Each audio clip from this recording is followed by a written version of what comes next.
all human beings, and specifically our young boys and our young brothers and sisters who've been disenfranchised and marginalized historically in this country. And it's just amazing how our approach and how we're not only liberating our students' mind, we're changing the mindsets of adults who have these racist ideologies of our youth. Right. And they're dealing with some things too inside as well that we're helping to liberate their minds and their discriminatory practices. Right. But it's been an honor working together hand in hand, continuing what our ancestors done for me to be standing here as the principal of the school. And it's just to see our kids' eyes when they walk in the door. It's just amazing. But the greeting when they see a brother, even how they see us greet, is amazing. And so our kids hug each other. Yeah, right. They greet with a hug and a handshake, and they know that's part of our culture. So we're huge on culture relevant pedagogy. We're huge on just building the spirits of our youth. One nation has proved to be hideously difficult task. There is certainly no need now to create two, one black and one white, but white men with far more political power than that possessed by the Nation of Islam movement have been advocating exactly this, in effect, for generations. If this sentiment is honored when it falls from the lips of Senator Byrd, there is no reason it should not be honored when it falls from the lips of Malcolm X. And any congressional committee wishing to investigate the latter must also be willing to investigate the former. They are expressing exactly the same sentiments and represent exactly the same danger. There is absolutely no reason to suppose that white people are better equipped to frame the laws by which I am to be governed than I am. When it comes to writing, I'm scared to write, or I'm scared to speak on a certain topic. But also, if we're teaching the theme of how to practice.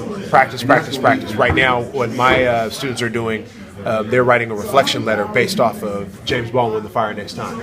So what they're doing is they're writing letters to the incoming freshmen that are coming in next year. So I have them write a rough draft, I give them a rubric, and it gives them an idea of how to write. And then also using the first chapter of James Baldwin's book to use as reference. So the first stage he says, I've written this letter 5 times and I've torn up the letter 5 times. And so what does that say? It's not going to be perfect. My name's Reginald, and from this class so far I've learned that I'm not alone in what I go through, and if I'm willing to look for it, there are people who are willing to help me.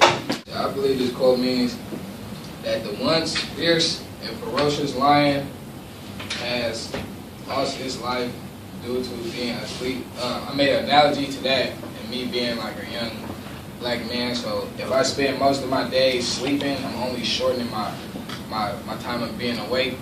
So yeah. Which leads to what? Like, I see where you're going. Like if I spend most of my time sleeping, I'm not gonna eat. I ain't gonna do nothing productive. So I'd rather be awake longer than I'm sleeping. Okay. So could that sleep kind of take the place of, say, career, or like you and I had that similar fear? And what's your fear? To not achieve your full potential, right? Yeah. Can sleep get in the way of that? Yeah. Marvin, what do you think? I said if you don't come to school, you'll miss out on the education that you'll need to go to college. You don't come to school, you'll miss out on the education That you need to go to college. that you need to go to college. I learned a whole lot of things that I didn't know, like just really like our background, our culture, like different little things. And it's like the quotes, those really help too, because it's like I perceive it some way, and it's like they have a different idea for it and all that. Like we help each other in different ways, you know what I mean?